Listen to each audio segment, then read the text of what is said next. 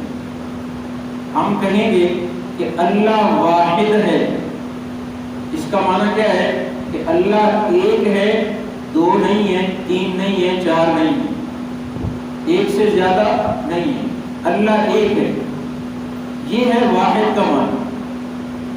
اور ایک ہے احد۔ احد کا معنی ہوتا ہے کہ اللہ ایسی ذات ہے جس کا کوئی جز بھی نہیں ہے، جو اجزاء سے بھی پاک ہے۔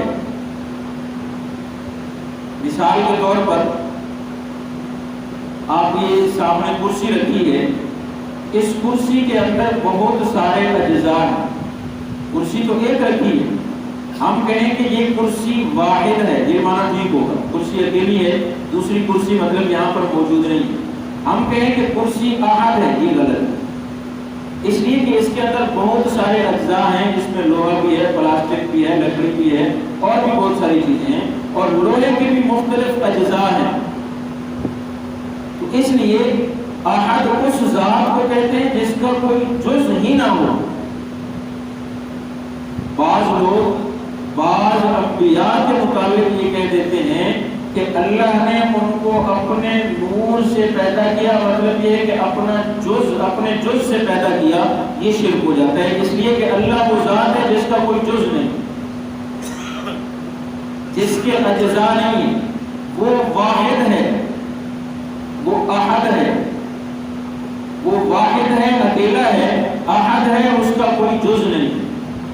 تو جو مشرکین نے اعتراض کیا تھا کہ اللہ کس چیز سے بنا ہوا ہے یا اس کا نسب کیا ہے، تو اللہ تعالیٰ نے اس اعتراض کا جواب دیا کہ جس کا کوئی جز ہی نہیں ہے، اگر وہ کسی دھات سے یا کسی چیز سے بنے گا تو اس کا جز ہوگا، والدین اولاد ہوں گے تو ان کے جز ہوں گے، تو ان تمام چیزوں سے اللہ کی ذات پاک ہے، اس کا کوئی جز نہیں ہے۔ تو یہ معنی ہے اللہ کے احد ہونے کا۔ اور آگے اللہ تعالیٰ نے فرمایا کہ اللہ الصمد، اس کا اردو زبان میں یہی معنی کرتے ہیں کہ اللہ بے نیاز ہے، لیکن عربی میں اس کی تفصیل بہت زیادہ ہے کہ الصمد اس ذات کو کہتے ہیں کہ ساری مخلوقات جس کی محتاج ہے، ساری مخلوقات کی ضروریات جس کے پاس ہوں، یعنی مخلوق کو جس چیز کی ضرورت ہے وہ کہاں سے ملے گی؟ صمد سے ملے گی۔ جس ذات کا نام صمد ہوگا اسی ذات سے اس کو اپنی ضروریات ملے گی، اس کے علاوہ کہیں سے نہیں ملے گی۔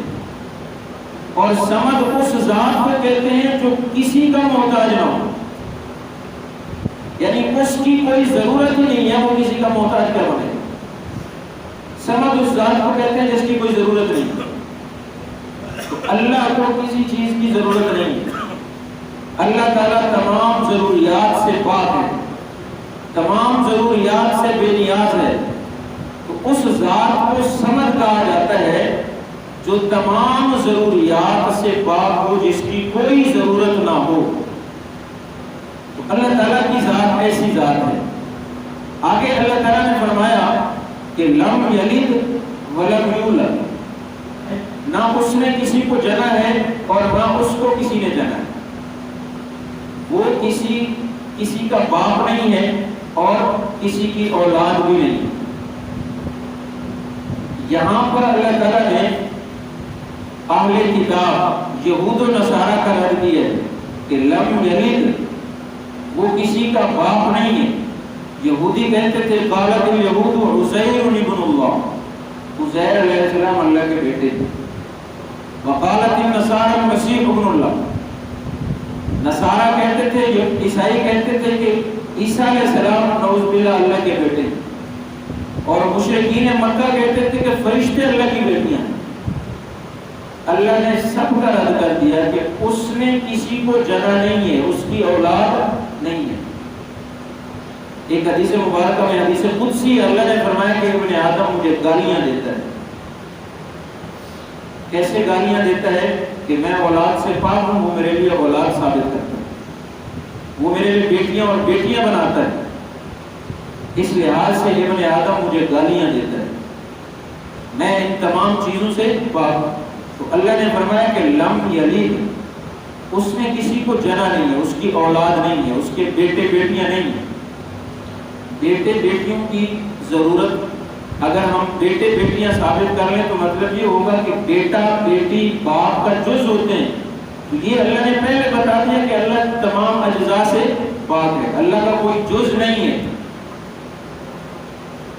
تو اگر بیٹا مان لیں تو پھر قل هو اللہ احد, احد کا معنی باطل ہو جائے گا, احد کا معنی باقی نہیں رہے گا. اس لیے اللہ نے فرمایا کہ اللہ کی اولاد نہیں ہے. ولم یولد, اللہ کے والدین بھی نہیں. والدین اگر ثابت ہو جائیں تو اس کا مطلب یہ ہوگا کہ اللہ تعالیٰ کسی چیز کا محتاج ہے, اس لیے کہ اولاد اپنے وجود میں والدین کی محتاج ہو. والدین نہ ہو تو اولاد پیدا کیسے ہو؟ تو اللہ نے اس کا بھی جواب دیا کہ اللہ تمام چیزوں سے بے, اللہ الصمد. اگر ہم یہ تسلیم کر لیں کہ اللہ کے والدین ہیں تو اللہ الصمد کا معنی باطل ہو جائے. اللہ نے اس کی دلیل دی ہے کہ اللہ کے والدین نہیں ہیں, اللہ ان چیزوں سے پاک ہے. ولم یکن لہ کفوا احد, اور اس کا کوئی ساجی نہیں ہے, کوئی شریک نہیں ہے, کوئی ہمسر نہیں ہے, کوئی برابر نہیں ہے, کوئی اس کے برابر کا نہیں ہے, وہ اکیلا ہے. اس لیے کسی کو اس کے برابر ماننا اس کی ذات میں یا اس کی صفات میں, یہ واضح طور پر شرک ہے. ہم کسی کو اللہ کی ذات میں اس کے برابر مانتے ہیں تو یہ بھی شرک ہے. اللہ کی صفات میں, اس کے علم کی صفت میں, اس کی قدرت کی صفت میں, اس کی خالقیت کی صفت میں, اس کی رزاقیت کی صفت میں, کسی بھی صفت میں اللہ کے برابر کسی کو بناتے ہیں, چاہے وہ فرشتہ ہو, وہ نبی ہو, وہ ولی ہو, وہ بت ہو, کوئی بھی چیز ہو, تو ہم مشرک بن گئے. تو اللہ نے بتا دیا کہ اس کا کوئی ساجی نہیں ہے, اس کے کوئی شریک, اس کے کوئی برابر کا ہے ہی نہیں. ایک بزرگ سے کسی نے ایک بات پوچھی کہ حضرت اللہ تعالیٰ کے برابر کا کوئی نہیں ہے, کیا اللہ اس بات پر قادر ہے کہ اپنے برابر کا بنا دے؟ تو انہوں نے بڑا پیارا جواب دیا. انہوں نے فرمایا کہ ہاں اللہ اس بات پر قادر ہے کہ اپنے برابر کا بنا دے, لیکن جس کو بنائے گا وہ مخلوق ہوگا, خالق پھر بھی یہی ہوگا. اللہ کے برابر کا کوئی ہو ہی نہیں سکتا. اللہ نے بتا دیا کہ میرے برابر کوئی نہیں. یہ سورت کے خلاص ہے, اس میں اللہ تعالیٰ نے توحید بیان کی ہے. تہائی قرآن کے برابر یہ سورت ہے. تہائی قرآن کے برابر بھی اس لیے اس کو کہا گیا ہے کہ قرآن پاک میں 3 بنیادی مضمون ہیں, توحید کا ہے, رسالت کا ہے اور آخرت کا ہے. اور اس میں توحید کا مکمل بیان کیا گیا ہے، اس لحاظ سے قرآن کا 1/3 ایک مضمون اس کے اندر بیان کیا گیا ہے۔ مفتی ظفر علی خان صاحب رحمۃ اللہ علیہ اس صورت کے متعلق بیان فرماتے ہیں کہ ایک دیہاتی آپ صلی اللہ علیہ وسلم کے پاس آیا، آپ صلی اللہ علیہ وسلم کو کہنے لگا کہ یا رسول اللہ صلی اللہ علیہ وسلم، آپ کے اوپر جو عید نازل ہوتا ہے، یعنی جو قرآن نازل ہوتا ہے، وہ آپ مجھے سنائیں۔ آپ صلی اللہ علیہ وسلم نے فرمایا کہ سورت اخلاص ابھی نازل ہوئی ہے، میں تمہیں وہ سنا دیتا ہوں۔ آپ صلی اللہ علیہ وسلم نے اس کو سورت اخلاص سنائی۔ جب اس نے سورت اخلاص سنی، اللہ کی توحید، اللہ کی شان سنی، تو وہ کھڑا ہو گیا اور یہ نعرہ لگانے لگا کہ نعم الالہ الہنا، کہ ہمارا معبود بہت اچھا ہے۔ کیسے اچھا ہے؟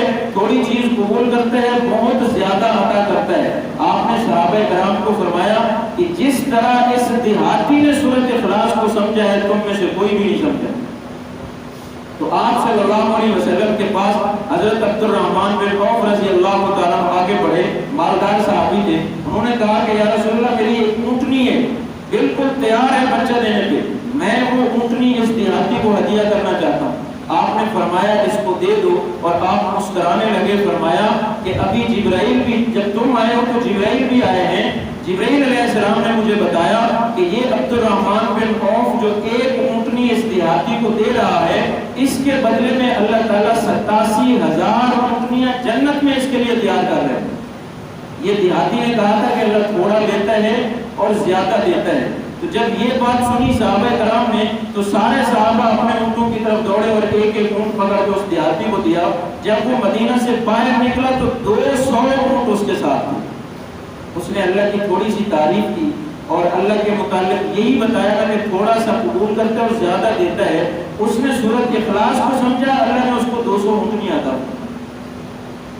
ایک صحابی ہر نماز میں، اور بعض روایت بعض علماء نے کہا کہ ہر رکعت میں سورت فاتحہ کے بعد سورت اخلاص پڑھتے، پھر جہاں سے پڑھنا ہوتا پڑھتے۔ تو نمازیوں نے بھی ان کو کہا کہ آپ یہ ایسا کیوں کرتے ہیں؟ انہوں نے کہا جی میں نے تو ایسے ہی پڑھانی ہے، اگر ایسے آپ لوگوں نے نہیں پڑھی تو مجھے امامت سے ہٹا دیں۔ قباء کی مسجد کے یہ امام تھے، تو انہوں نے کہا کہ نہیں، سب سے افضل تو آپ نماز آپ پڑھائیں۔ تو انہوں نے فرمایا کہ میں ایسے ہی نماز پڑھوں گا۔ آپ صلی اللہ علیہ وسلم وہاں تشریف لے گئے، صحابہ نے عرض کیا، آپ صلی اللہ علیہ وسلم نے ان کو بلایا اور پوچھا کہ تم ایسے کیوں کرتے ہو؟ انہوں نے کہا جی اس میں اللہ کی توحید ہے، اللہ کی صفات ہے، اور مجھے اس صورت کے ساتھ محبت ہے۔ آپ نے فرمایا کہ اگر تمہیں اس صورت کے ساتھ محبت ہے تو یہ محبت تمہیں جنت میں داخل کرے گی۔ سارا قرآن اگر تم اس کے ساتھ تعلق نہیں جوڑ سکتے، محبت نہیں کر سکتے، صرف ایک سورت کے ساتھ بھی محبت کر لو، وہ بھی تمہیں جنت میں لے جائے گی۔